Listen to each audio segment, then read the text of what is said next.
ikhlas karena Allah Subhanahu wa taala di dunia ini, maka Allah sudah membangunkan rumah baginya di surga. Nah, sekarang kriteria membangun masjid itu seperti apa? Nah, ya. Apa harus bangun seluruhnya sendirian, keluar uang, bangun masjid, beli tanah, bangun sampai jadi? Tidak. Tidak seperti itu. Pada riwayat yang lain, Rasulullah SAW menyebutkan walau mafhasul khuta, walaupun hanya sebesar telur burung emprit. Nah, mana emprit sepinten Pak? Ndoke Pak. Nggih. Senajan urune niku mau sebesar ndok emprit, ya, telur burung emprit, itu sudah dianggap turut serta membangun masjid. Teng mriku dibangunke griya teng Gusti Allah Subhanahu wa taala teng swarga ning mboten segede ndok emprit. Ya. Wah, aku le sedekah mau segede ndok emprit e. Gege omahku ning ngono ya sak gedene ndok emprit mboten. Sami mawon. Nggih. Sedaya niku tergantung keikhlasan dan kemampuan masing-masing. Jadi gini, logikanya gini nggih. Logika matematika mawon. Jadi ilmu ikhlas itu bisa dilogikakan secara matematika. Orang yang sedekah, tetapi dia sedekahnya itu banyak motivasi. Jadi tadi kan katakan man bana lillahi masjidan, ya. Bangun masjid harus ikhlas karena Allah Subhanahu wa taala. Tidak boleh karena motivasi yang lain. Ngoten nggih. Karena nyataannya kan banyak orang yang menyumbang itu dengan banyak motivasi, nggih. Ben dianggap dermawan, misalnya, gitu. Ben dianggap dermawan, atau ben ketok dadi wong sing nyumbang, misalkan. Ya. Arep nyumbang ini kathah, nggih. Karena motivasinya banyak, maka kalau dibagi dengan motivasinya jadi sedikit. Ibaratnya ngeten nggih. Teng matematika niku nek wonten sak yuta, kok dibagi sak yuta hasilnya pinten? Setunggal. Nyumbangnya sak yuta, ning keinginannya banyak untuk duniawiyah, entah untuk nama besarnya, terkenal sebagai dermawan, biar dia dianggap orang yang senang sedekah, senang nyumbang dan sebagainya. Apalagi sampai dia diomong-omongkan riya, sampai dia disombong-sombongan oleh nyumbang, ya. Maka itu berarti motivasinya, tujuannya nggih patah sak yuta, gitu. Jadi sak yuta bagi sak yuta untuk emosi siji. Ngoten nggih. Tetapi nyumbangnya sak ndok emprit, ya, sak ndok emprit. Ya sakniki piro regane kira-kira niku? Pinten ya ndok emprit setunggal pinten? Ndok ayam niku setunggal pinten? 2.000. Ndok emprit yang cilik. Nah, 1.000 kira-kira nggih. Nyumbangnya mau 1.000. Tapi karena dia ikhlas, tidak punya motivasi apapun selain Allah taala, maka nol motivasinya. 1.000 dibagi 0 pinten? Tak terhingga. Nyumbang 50 rupiah, neng motivasinya 0. 50 dibagi 0, tak terhingga. Mampu nyumbang mau 1.000 rupiah atau 500 rupiah, atau 50 rupiah, ya. 100 rupiah cemplungi kotak kuntik, tapi tidak punya motivasi apapun. Asing sombong ke ya apa mau 100 rupiah. Baru nyombong sedekah mau 100 rupiah. Neng ikhlas. Ikhlas karena Allah Ta'ala, maka dianggap motivasinya 0. Karena hanya untuk Allah Ta'ala. Maka 50 rupiah dibagi 0 niku tak terhingga. Kathah pundi kalau sing sak yuta wau? Kathah sing 50 rupiah karena motivasinya 0 jadi tak terhingga. Tapi nek mampu nih nyumbang sak yuta kok nyumbangnya 50 rupiah nggih kebangetan. Nggih, kebangetan. Maka monggo sak mampu panjenengan, sak mampu kita sedaya kita dukung pembangunan Masjid Nurul Dhulam menika sehingga kita sedaya masing-masing mangke didamelaken griya, dibuatkan rumah oleh Allah Ta'ala di surga. Amin Allahumma amin. Ya, niki fadilahipun bangun masjid teng mriku. Nah ning mangke tugasnya mboten namung bangun masjid tok niki Pak. Bangun masjid tok bareng dadi apik magrung-magrung dijarke. Nah, naudzubillah min dzalik niku jenengan berarti turut serta mempercepat kiamat. Gitu. Nek kepengen nunda kiamat gampang. Kebake masjid kiamat mundur. Nah, terus kadang niku iki kathah nggih banyak orang yang spekulasi kapan terjadinya kiamat. Bingung. Wong Kanjeng Nabi mboten ngertos. Nabi mawon mboten pirsa kapan itu kiamat. Tidak diberitahu tepatnya kapan. Rahasia Allah Subhanahu wa taala. Banyak orang yang meramal, kira-kira tahun sekian akan kiamat, tahun sekian akan kiamat. Kiamat sangat mundur, Pak. Kiamat itu bisa diundurkan. Tapi ya ada tanda-tandanya ini arep terjadi. Nah, di antara tanda-tanda kiamat itu orang berlomba-lomba membangun masjid yang megah, tetapi penghuninya kosong atau sepi. Terus jenengan damel masjid biasanya nek masjid tasih ngeten iki kok kebak. Begitu tingkat loro wageng malah jamaah berkurang, niku berarti tanda-tanda kiamat, badhe kiamat. Nek jenengan kebaki masjid niku mangke berarti jenengan punya andil untuk mengundurkan kiamat. Lho niki sahih hadisipun nggih. Sebab napa? Teng setengahipun hadis Kanjeng Nabi Muhammad sallallahu alaihi wasallam sampun dawuh. Kapan-kapan ana asmane Gusti Allah disebut niku kiamat mundur 40 tahun. Sahih niki. Bukhari Muslim. Kapan-kapan asmane Gusti Allah disebut sepindah mawon niku kiamat mundur 40 tahun. Nek jenengan masjid dikebuaki kuatah jamaahipun kabeh nyebut asmane Gusti Allah njuk mundur pirang tahun. Nggih to? Nah, mboten usah bingung wedi mikir tiyang do ngeramal-ramal kiamat terjadi nanti tahun sekian. Lah wong sakniki nyebut Allah mawon mundur 30 tahun kok. Niku hadisipun sahih. Ya, terus mangke nek sampun dados masjid menika PR kita sedaya niku ngebaki masjid sebab kata sing diwaos Mas Rizki niku wau sing makmurke masjid iku tiyang sing iman pada Allah dan hari akhir. Bismillahirrahmanirrahim. Innama ya'muru masajidallahi man amana billah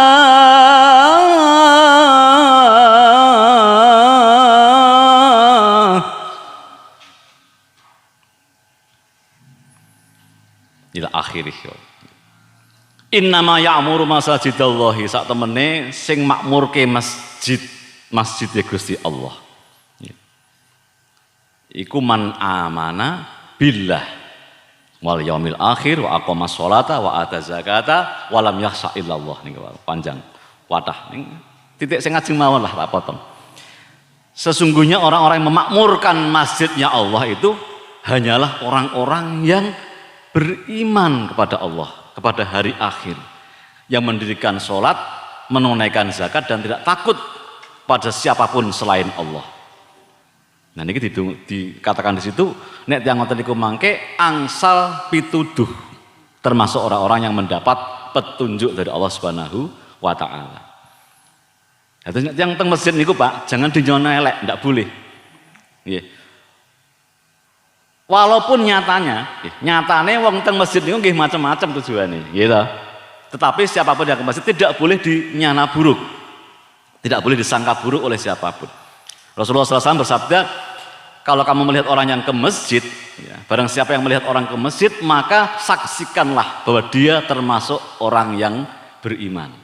Kenyono apik, dinyono wong sing beriman. Urusan dia kepengen idol sandal, urusan lain. Ya. Idol sandal, mangkate nggo sandal jepit, sing tengen abang, sing kiwa ijo, ngoten nggih. Nah, tekan kula dijole sandal selop. Nah, misalkan urusan lain, tapi nek mangkate masjid kudu nyangka apik, disangka apik wong sing beriman. Mboten angsal wonten tiyang masjid, wah kaya ning masjid gek arep nyolong kotak amal. Nah, ampun, ndak boleh seperti itu nggih. Harus disangka sebagai orang yang baik, orang yang beriman. Nah, terus niku gampang, nek kepengin wong beriman gampang, mangkat ning masjid. Nah, niku punya hak untuk disangka sebagai orang yang beriman. Tidak boleh orang itu menyangka orang masuk ke masjid kok disangka orang mau nyuri kotak amal atau idol sandal misalkan, mboten angsal. Wah, calon mertuane ning masjid lah ngene naksir anake ya rajin ning masjid bentuk anake misalkan. Mboten nangsal ya teman-teman. Harus disangka sebagai orang yang baik. Napa malih niki mangke badhe Ramadan nggih.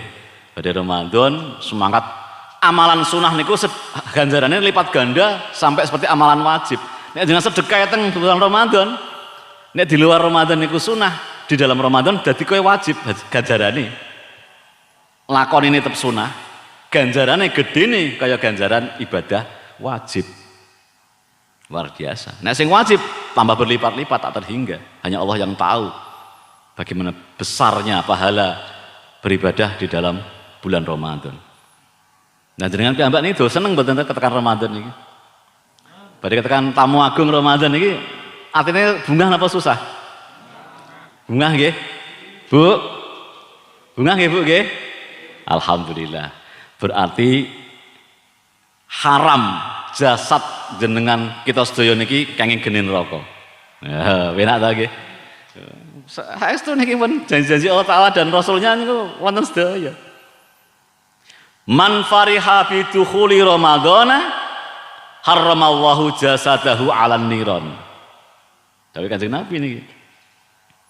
Man fariha utawi sapane wong iku wis bungah sapa man bidukhuli ramadhana kelawan manjinge sasi Ramadan ya, dengan datangnya bulan Ramadan haramallahu jasadahu 'alan niron mengko ngaramake sapa Gusti Allah ing jasate wong kuwi mau 'alan niron sangka geni neraka.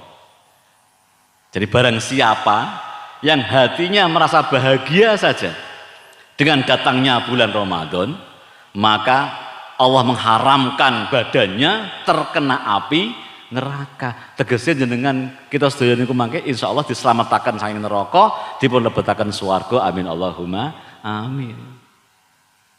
Niki bahagia sing ora digawe lho nggih. Nah, nek ngomong bunga niku kata.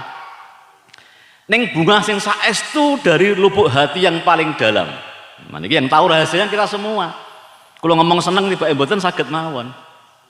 Nggih ta? Sebab seneng tiyang beda-beda nggih Pak. Cah cilik niku senenge napa cah cilik? Cah cilik niku senenge nek kepengin dolanan, kepengin mainan, njuk wong tuane nukokke mainan baru. Wah niku bungae saestu nggih ta, Bu? Si Tole niku pengen mobilan umpama nggih. Pengen mobil-mobilan Hot Wheel ngoten. Terus bapaknya teko ngoleh-olehi mobil-mobilan Hot Wheel. Niku si Tole niku bungae saestu. Nggih ta? Nah, kan ngoten niku kira-kira. Ada ibu-ibu bunganya kapan, Bu? Kapan ya, Pak? Ngei amplop nyerahke duit, ya ta? Bu, iki lho gajianku sasi iki, Bu. Alhamdulillah, Pak. Alhamdulillah. Tak ambung kene, Pak. Ya. Wah, wis. Nah, akhir bulan perengut itu nggih, tanggal 1 wis bungae setengah mati ta, Bu nggih. Ana apa malih mangke bapake sik Bu, sik tak tambahi. Iki ana amplop siji meneh, ana bonus saka bos. Iki aku wingi oleh nyetak sablon iki melebihi target. Jadi Pak Roy ngeki aku bonus iki. Nah, ya. Nyo tak go sampean Bu, nyo iki dienggo kono terserah tunggu apa. Alhamdulillah Pak. Wis tambah seneng ya Pak. Nggih Bu nggih. Bapak ngersake napa niki? Teh, kopi, susu, apa jus? Bapak ya susu yo jus lah, Bu. Ngoten niku. Niku bungae ibu-ibu ngoten niku, jujur niku Pak nggih.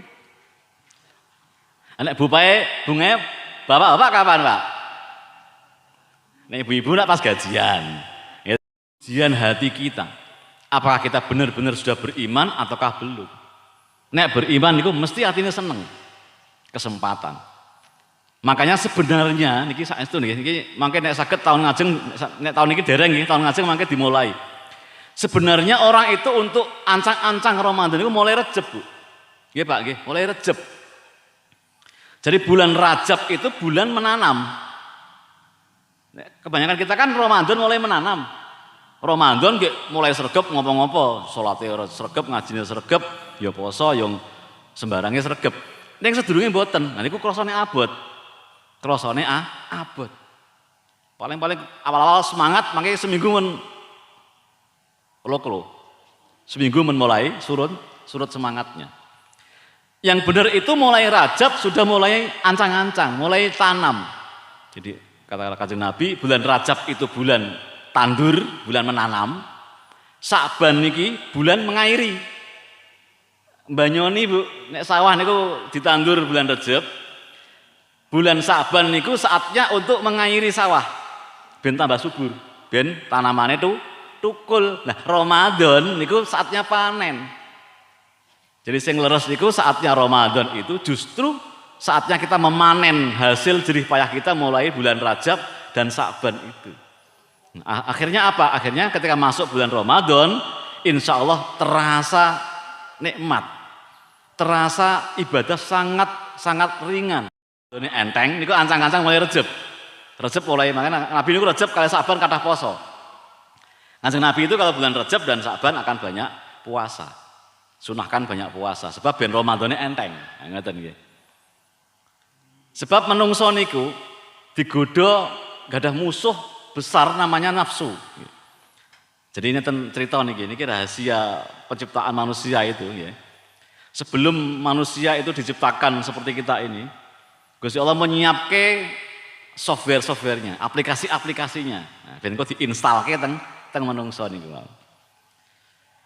Nah, software menungso niki, aplikasi yang paling utama niku kan kalih. Siji jenenge akal, nomor loro jenenge nafsu. Nek malaikat mboten nggadahi nafsu. Maka malaikat tidak makan, tidak minum, tidak berhubungan suami istri atau tidak punya istri. Ya karena tidak punya nafsu. Nek menungso gadah ben berkembang duniane.